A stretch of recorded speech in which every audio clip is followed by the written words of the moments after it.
जय श्री कृष्णा, राधे राधे। आप सभी का हमारे YouTube चैनल आध्यात्मिक कथा में बहुत बहुत स्वागत है। आज की इस वीडियो में हम सुनेंगे श्रीमद् भागवत गीता का 15वां अध्याय। इस अध्याय में पुरुषोत्तम योग का वर्णन है।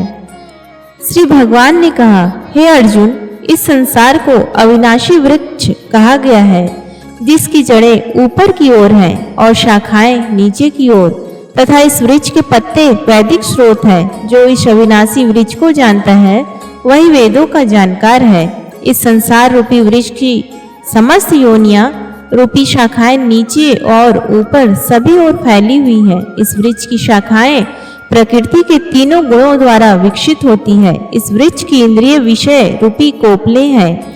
इस वृक्ष की जड़ों का विस्तार नीचे की ओर भी होता है, जो कि सकाम कर्म रूप से मनुष्यों के लिए फल रूपी बंधन उत्पन्न करती है।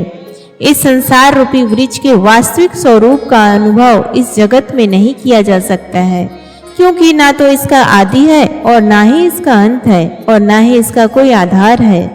अत्यंत दृढ़ता से स्थित इस वृक्ष को केवल वैराग्य रूपी हथियार के द्वारा ही काटा जा सकता है। वैराग्य रूपी हथियार से काटने के बाद मनुष्य को उस परम लक्ष्य के मार्ग की ओर खोज करनी चाहिए, जिस मार्ग पर पहुंचा हुआ मनुष्य इस संसार में फिर कभी वापस नहीं लौटता है। फिर मनुष्य को उस परमात्मा के शरणागत हो जाने चाहिए, जिस परमात्मा से इस आदि रहित संसार रूपी वृक्ष की उत्पत्ति और विस्तार होता है। जो मनुष्य मान प्रतिष्ठा और मोह से मुक्त है तथा जिसने सांसारिक विषयों में लिप्त मनुष्यों की संगति को त्याग दिया है, जो निरंतर परमात्मा स्वरूप में स्थिर रहता है, जिसकी सांसारिक कामनाएं पूर्ण रूप से समाप्त हो चुकी है और जिसका सुख दुख नाम का भेद समाप्त हो गया है, ऐसा मोह से मुक्त हुआ मनुष्य उस अविनाशी परम पद को प्राप्त करता है। उस परम धाम को ना तो सूर्य प्रकाशित करता है, न चंद्रमा प्रकाशित करता है और ना ही अग्नि प्रकाशित करती है। जहाँ पहुंचकर कोई भी मनुष्य संसार में वापस नहीं आता है, वही मेरा परम धाम है।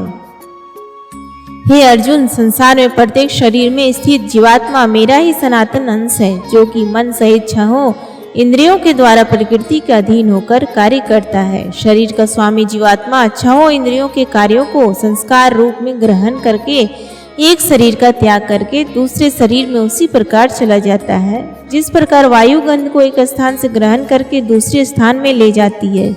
इस प्रकार दूसरे शरीर में स्थित होकर जीवात्मा कान, आंख, त्वचा, जीभ, नाक और मन की सहायता से ही विषयों का भोग करता है। जीवात्मा शरीर का किस प्रकार त्याग कर सकती है, किस प्रकार शरीर में स्थिर रहती है और किस प्रकार प्रकृति के गुणों के अधीन होकर विषयों का भोग करती है। मूर्ख मनुष्य कभी भी इस प्रक्रिया को नहीं देख पाते हैं। केवल वही मनुष्य देख पाते हैं जिनकी आंखें ज्ञान के प्रकाश से प्रकाशित हो गई हैं।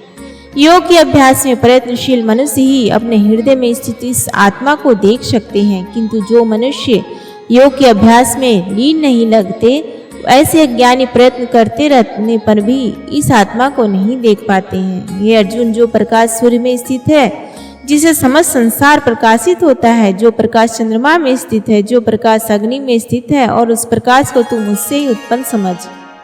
मैं ही प्रत्येक लोक में प्रवेश करके अपनी शक्ति से सभी प्राणियों को धारण करता हूँ, और मैं ही चंद्रमा के रूप से वनस्पतियों में जीवन रस बनकर समस्त प्राणियों का पोषण करता हूँ। मैं ही पाचन अग्नि के रूप में समस्त जीवों के शरीर में स्थित रहता हूँ।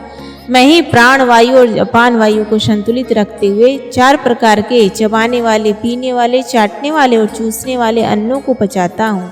मैं ही समस्त जीवों के हृदय में आत्मा रूप में स्थित हूँ। मेरे द्वारा ही जीव को वास्तविक स्वरूप की स्मृति, विस्मृति और ज्ञान होता है। मैं ही समस्त वेदों के द्वारा जानने योग्य हूँ। मुझसे ही समस्त वेद उत्पन्न होते हैं और मैं ही समस्त वेदों को जानने वाला हूँ। हे अर्जुन, संसार में दो प्रकार के ही जीव होते हैं, एक नाशवान और दूसरे अविनाशी। इनमें समस्त जीवों के शरीर तो नाशवान होते हैं और समस्त जीवों की आत्मा को अविनाशी कहा जाता है, परंतु इन दोनों के अतिरिक्त एक श्रेष्ठ पुरुष है, जिसे परमात्मा कहा जाता है, और वह अविनाशी भगवान तीनों लोकों में प्रवेश करके सभी प्राणियों का भरण पोषण करता है। क्योंकि मैं ही क्षर और अक्षर दोनों से परे स्थित सर्वोत्तम हूँ, इसलिए संसार में तथा वेदों में पुरुषोत्तम रूप में विख्यात हूँ। हे भरतवंशी अर्जुन, जो मनुष्य इस प्रकार मुझको संशय रहित होकर भगवान रूप से जानता है, वह मनुष्य मुझे ही सब कुछ जानकर सभी प्रकार से मेरी ही भक्ति करता है। हे निष्पाप अर्जुन, इस प्रकार यह शास्त्रों का अति गोपनीय रहस्य मेरे द्वारा कहा गया है।